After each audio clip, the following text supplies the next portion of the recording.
के साथ हमारा तीसरा पार्ट लेके आ चुका हूँ मैं फिजिक्स के फर्स्ट चैप्टर का। और लास्ट टाइम आपने दो जो पार्ट नहीं देखे हों तो आप देख ले, डिस्क्रिप्शन में उसकी लिंक दी गई है। और आप लोगों का सपोर्ट इसी तरह बना रहे। थैंक यू सो मच आपके अप्रिसिएशन के लिए।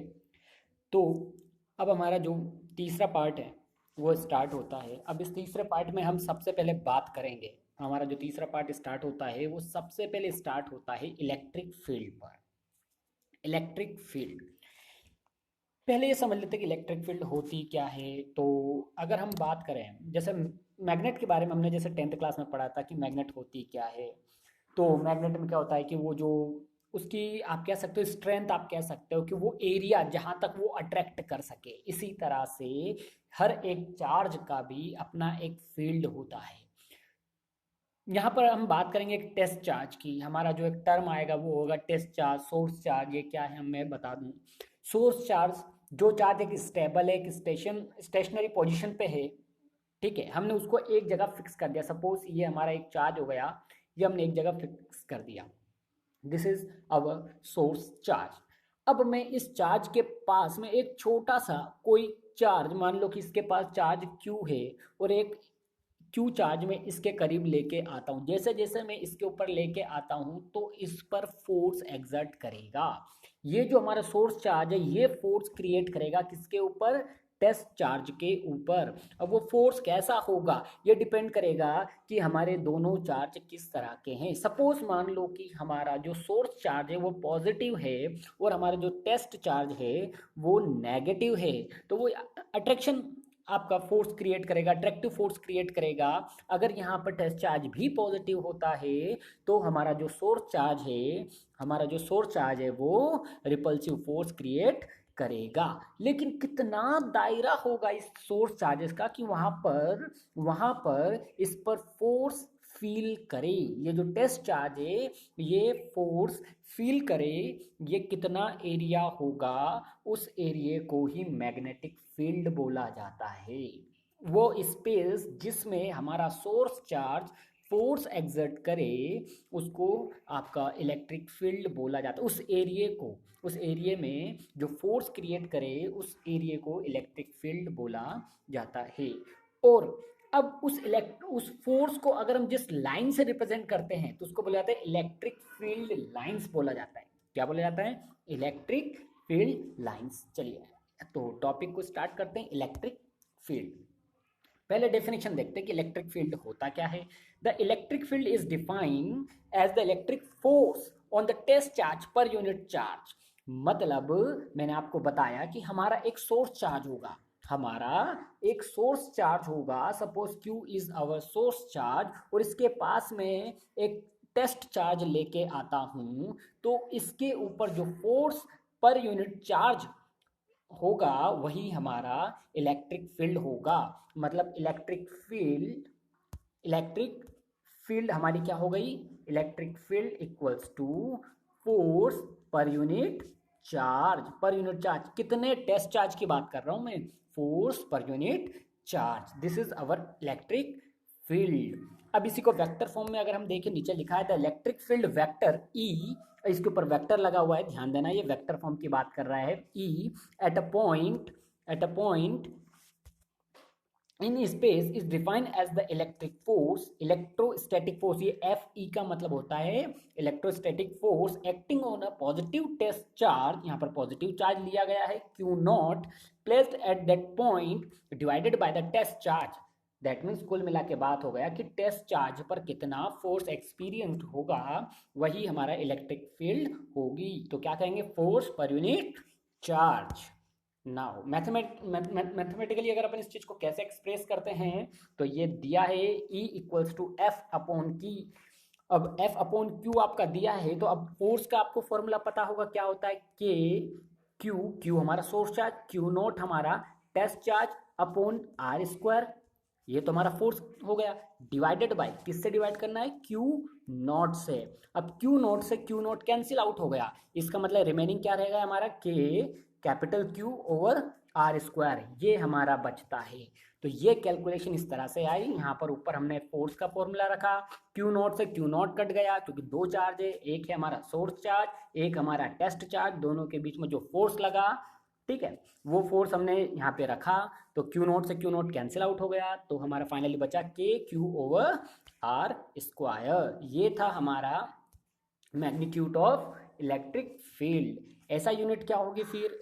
ऐसा यूनिट है इसकी, फोर्स की होती है न्यूटन और चार्ज की होती है कूलम। तो न्यूटन पर कूलम। नाउ डायमेंशन फॉर्मूला आप बिल्कुल फाइंड आउट कर सकते हो, मैं आपको नहीं बताऊंगा, ये काम आपका है। और आपकी एनसीईआरटी में लास्ट में टेबल में भी ये दिए गए हैं, आप उसको जाइए, याद करिए, लर्न करिए। और मैंने आपको पहले कई दफ़ा बता चुका हूँ कि ऐसा यूनिट से ही आप डायमेंशन फॉर्मूला निकाल सकते हो, जिसमें खास करके फोर्स और एनर्जी दोनों के डायमेंशन फॉर्मूले आपको पता होने चाहिए। अब uses this for the magnitude of the electric field, हम इस एक्सप्रेशन का यूज मैथमेटिकली इसका मैग्नीट्यूड निकालने के लिए करते हैं। The electric field is a vector quantity, mind it, electric field is the vector quantity. Electrostatic force, यहाँ पे चार्ज तो आपका क्या हो गया, स्केलर क्वांटिटी।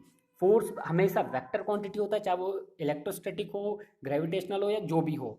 इलेक्ट्रिक फील्ड भी क्या हुआ आपका, इलेक्ट्रिक फील्ड भी आपका वेक्टर क्वांटिटी हुआ। अब बात ये आती है कि इसका डायरेक्शन किस तरफ होता है, क्योंकि वेक्टर तो क्या देता है, डायरेक्शन देता है। तो इलेक्ट्रिक फील्ड का डायरेक्शन नेक्स्ट पॉइंट में समझ में आता है कि the direction of the electric field is defined to be the direction of the electrostatic force that would be exerted on a small positive test charge placed at that point। तो अब ये electric field किस तरफ जाएगी, ये depend करेगा कि हमारे उस पे, हमारे टेस्ट चार्ज पे किस डायरेक्शन में फोर्स लग रहा है। ओके, अब properties of electric field lines, क्या क्या प्रॉपर्टीज होती है इलेक्ट्रिक फील्ड लाइंस की। मोस्ट इंपॉर्टेंट आता है व्हाट इज इलेक्ट्रिक फील्ड, ठीक है, उसका फॉर्मूला पूछ लिया जाएगा, डेरिवेशन आपका पूछ लिया जाएगा, कैसे इलेक्ट्रिक फील्ड का डेरिवेशन आया, दैट मीन्स फोर्स का formula upon Q naught, cancel out हो जाएगा क्यू नॉट से क्यू नॉट, फाइनली बचेगा आपका, क्या बचेगा एक बार फिर मैं करके बता देता हूँ। इलेक्ट्रिक फील्ड क्या कहता है, force per unit charge, test charge, okay. Then force का फॉर्मूला आपका होता है के, सॉरी, फोर्स का फॉर्मूला होता है के capital q source charge, q naught हमारा test charge over r square, और इसके डिवाइड में हमारा आता है क्यू नॉट। कहाँ से आया सर, फॉर्मूले से। फॉर्मूला क्या था, एफ अपॉन क्यू नॉट। तो एफ तो हमारा हो गया फोर्स और क्यू नॉट हो गया हमारा टेस्ट चार्ज, तो क्यू नॉट से q naught cancel out, finally बचा, फाइनली क्या बचा हमारे पास, फाइनली बचा हमारे पास बचा k q over r square, that is the magnitude of electric field. Okay, अब प्रॉपर्टीज के बारे में डिस्कस करते हैं, मोस्ट इंपॉर्टेंट है, याद करिएगा, 5 ही प्रॉपर्टी है, आप बार बार रिवाइज करेंगे बिल्कुल याद हो जाएगा, ठीक है ना। पता ही होगा, करत करत अभ्यास के जड़ मत हो तो सुजान, रस्सी आवत जात है सिल पर पड़त निशान। तो भैया याद करना, बार बार रिवाइज करना, हम इतने बड़े ज्ञानी नहीं है कि एक बार में चीजें याद हो जाए, revision revision revision. The start point of the electric field lines is at the positive charge and end at the negative charge। Electric field lines हमेशा पॉजिटिव चार्ज से स्टार्ट होंगी और नेगेटिव चार्ज पर एंड होगी। Mind it, positive charge से start होगी और negative charge पर एंड होगी। इस चीज को देखने के लिए आप ये वाला डायग्राम देखें, यहाँ पर पॉजिटिव चार्ज से स्टार्ट हो रही है और नेगेटिव पर एंटर कर रही है, पॉजिटिव से स्टार्ट हो रही है नेगेटिव से एंटर कर रही है, पॉजिटिव से स्टार्ट हो रही है नेगेटिव से एंटर कर रही है। जिस तरह से नॉर्थ पोल से मैग्नेटिक फील्ड स्टार्ट होती है और साउथ पोल में एंटर करती है। तो फर्स्ट प्रॉपर्टी मेरे हिसाब से क्लियर हो गई। दूसरी, for the field lines to either start or end at infinity a single charge must be used. अब क्या होता है, एक सिंगल चार्ज होता है तो उस पे इनफाइनाइट पे खत्म होगा। जैसे इस डायरेक्शन में देखिए, सॉरी इस डायग्राम में आप देखेंगे कि हमारा पॉजिटिव चार्ज दे रखा है तो इसकी फील्ड लाइंस इन्फिनिटी तक जा रही है, और ये नेगेटिव चार्ज है तो इन्फिनिटी से आ रही है, राइट। ओके, नेक्स्ट है the field lines are, sorry third point है the magnitude of the charge and the number of the field lines both are proportional to each other. कितनी field lines निकलेगी, ये depend करेगा कितना magnitude है charge का। जितना ज़्यादा चार्ज, जितना बड़ा चार्ज, उतनी ज़्यादा मैग्नेटिक फील्ड लाइंस। जितना कम चार्ज उतना कम मैग्नेटिक फील्ड लाइंस। प्रोपोर्शनल मतलब बढ़ना। अगर चार्ज बढ़ा तो फील्ड लाइंस भी बढ़ जाएंगी, चार्ज घटा तो मैग्नेटिक फील्ड लाइंस भी कम हो जाएगी। समझ में आया नहीं आया? फिर से बता देते हैं, बहुत अच्छा सा एग्जांपल लेके चलो। एक छोटी सी मैग्नेट बहुत ही कम दायरे में आपको अट्रैक्ट करती है, और एक बड़ी मैग्नेट बहुत ज़्यादा स्ट्रांगली अट्रैक्ट करती है। इसका रीज़न है उसका फोर्स। मैग्नेटिक फोर्स बहुत ज़्यादा होता है जब बड़ी मैग्नेट का। वैसे ही ज़्यादा चार्ज होगा तो उसका इलेक्ट्रोस्टैटिक फोर्स उतना ही ज़्यादा होगा। और दूसरे शब्द में बोलूं तो उसकी उसकी इलेक्ट्रिक फील्ड लाइंस भी उतनी ही ज़्यादा होगी। दैट मीन्स जितना ज़्यादा चार्ज उतनी ज़्यादा electric field lines. Fourth point, the field lines are perpendicular to the surface of the charge. कैसा भी सरफेस हो, जो फील्ड लाइंस होती है वो ऑलवेज परपेंडिकुलर, या तो परपेंडिकुलरली सरफेस से जाएगी या परपेंडिकुलरली सरफेस पर आएगी। वॉट एवर कुछ भी हो, लेकिन हमेशा परपेंडिकुलर टू द सरफेस होती है। Fifth point, the field lines never intersect each other. Most important point, और ज्यादातर जो वाइवा में एक्सटर्नल इस क्वेश्चन को पूछ लेते हैं कि the field lines never intersect each other, why? सोचिए थोड़ा। चलो मैं ही बता देता हूँ। अब इसका रीजन आप देखेंगे कि अगर मान लो एक फील्ड लाइंस ऐसी जा रही थी, ओके, दूसरी फील्ड लाइंस ऐसी आ रही थी, और इस पॉइंट पर दोनों फील्ड लाइंस कट आउट कर गई। अब आपको तो पता है कि भाई मैग्नेटिक फील्ड लाइंस आपकी है तो एक डायरेक्शन दे रही हैं, ओके, डायरेक्शन दे रही हैं। और अब जिस पॉइंट पर ये सारी कट कर रही हैं, इस पॉइंट पर अगर मैं कोई कंपास रख देता हूं, इस पॉइंट पर अगर मैं कंपास रख देता हूं, तो भैया इस कंपास पे क्या एक ही पॉइंट पे दो डायरेक्शन पॉसिबल है? नहीं है। दैट्स वाई जो इलेक्ट्रिक फील्ड लाइंस होती है ये कभी भी इंटरसेक्ट नहीं करती, कभी भी इंटरसेक्ट नहीं करती। मोस्ट इंपोर्टेंट है, वाइवा में पूछ लेते हैं, बड़ा आसान सा है। ओके, तो कह सकते हो कि एक फिक्स पॉइंट पर या एक इंटरसेक्शन पॉइंट पर कभी भी दो डायरेक्शन शो नहीं होता। इस वजह से इलेक्ट्रिक फील्ड लाइंस कभी भी इंटरसेक्ट नहीं करती। ओके, ये डायग्राम दे रखा है कि एक अगर सिंगल पॉजिटिव चार्ज है तो इससे मैग्नेटिक फील्ड लाइन निकल तो रही है, लेकिन कहाँ तक जा रही है? इन्फिनिटी तक। ये सिंगल अगर नेगेटिव चार्ज है तो इससे भी मैग्नेटिक फील्ड लाइन आ रही है, लेकिन कहाँ से? इन्फिनिटी से आ रही है। अब हमारा लास्ट टॉपिक बचता है इलेक्ट्रिक फ्लक्स।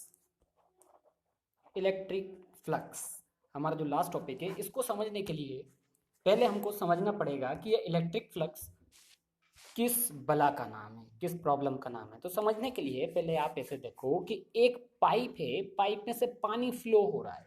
पाइप फिक्स होता है, कभी कभार वोल्टेज कम होता है तो जो आपका पानी फ्लो करता है वो थोड़ा सा कम आता है, फिर वोल्टेज तेज हो गया, पानी बहुत स्पीड में हो गया। देखा ही होगा जनरली, कभी भी आपने देखा होगा, कह सकते हो कि आपका भाई पानी स्लो आ रहा है, अरे नली में पानी बहुत तेज आ रहा है, बहुत फास्ट मोटर चल रही है। कहने का मतलब एक पर्टिकुलर टाइम में कितनी क्वांटिटी में आपका पानी बाहर आता है उस फिक्स्ड पाइप से। देखते हैं, वही चीज हमारा इलेक्ट्रिक फ्लक्स कहलाता है। एक पर्टिकुलर सरफेस एरिया में से कितनी electric field per unit time में आपकी निकलती है, एक पर्टिकुलर यूनिट टाइम में कितनी इलेक्ट्रिक फील्ड उस सरफेस एरिया से निकलती है, वही हमारा इलेक्ट्रिक फ्लक्स कहलाता है। तो देखिए, the total number of the electric field lines passing a given area in a unit time is defined as the electric flux. Electric flux को हम डिनोट करते हैं फाई से। इलेक्ट्रिक फ्लक्स को हम डिनोट करते हैं फाई से। E is our electric field and A will be area. A will be area. यहां पर आपको दो फॉर्मूले देखने को मिल रहे हैं। पहला दिख रहा है phi equals to E into A. ये उस कंडीशन में है जब हमारा जो सरफेस है वो इलेक्ट्रिक फील्ड लाइंस के परपेंडिकुलर हो। जब भी फील्ड लाइंस आपका पैरेलल दिखाई जाए तो इसको बोलते हैं यूनिफॉर्म इलेक्ट्रिक फील्ड लाइंस। क्या बोलेंगे? Uniform electric field lines. तो जब भी यूनिफॉर्म इलेक्ट्रिक फील्ड लाइंस के जब भी यूनिफॉर्म इलेक्ट्रिक फील्ड लाइंस के हमारा सरफेस परपेंडिकुलर हो उस टाइम इलेक्ट्रिक फ्लक्स निकालने के लिए E इंटू ए का इस्तेमाल करेंगे। और जब इस तरह से, जैसा कि मेरे डायग्राम में दिया गया है फ्लक्स के बारे में, कि जब आपका सरफेस एरिया टिल्ड हो जाए और वो इलेक्ट्रिक फील्ड लाइन से थीटा एंगल बनाने लगे, तो हमको सरफेस एरिया का वो कंपोनेंट फाइंड आउट करना है जो इलेक्ट्रिक फील्ड के परपेंडिकुलर हो, इलेक्ट्रिक फील्ड के परपेंडिकुलर हो, राइट। तो हम क्या निकालते हैं उसके लिए कॉस थीटा फाइंड आउट करेंगे। इलेक्ट्रिक फील्ड लाइंस के परपेंडिकुलर जो भी कंपोनेंट होगा वही हमारा कंपोनेंट इस्तेमाल होगा। तो फाई बराबर ई ए cos theta when the field lines make an angle theta with the surface of the object. Now SI unit of the electric flux is Newton per coulomb meter square, Newton per coulomb meter square। ये diagram note कर लीजिएगा। Okay, इस तरह से हमारा third part भी ख़त्म होता है। प्लीज़ लाइक करिए, शेयर करिए, सब्सक्राइब करें, हमारे चैनल को सब्सक्राइब करिएगा। अगर आपको अच्छा लगता है तो कमेंट करके मुझे बताइएगा, कुछ कमी लगती है प्लीज़ वो भी बताइएगा, और अप्रिशिएट करने में कोई कमी मत रखिएगा। Thank you, God bless you.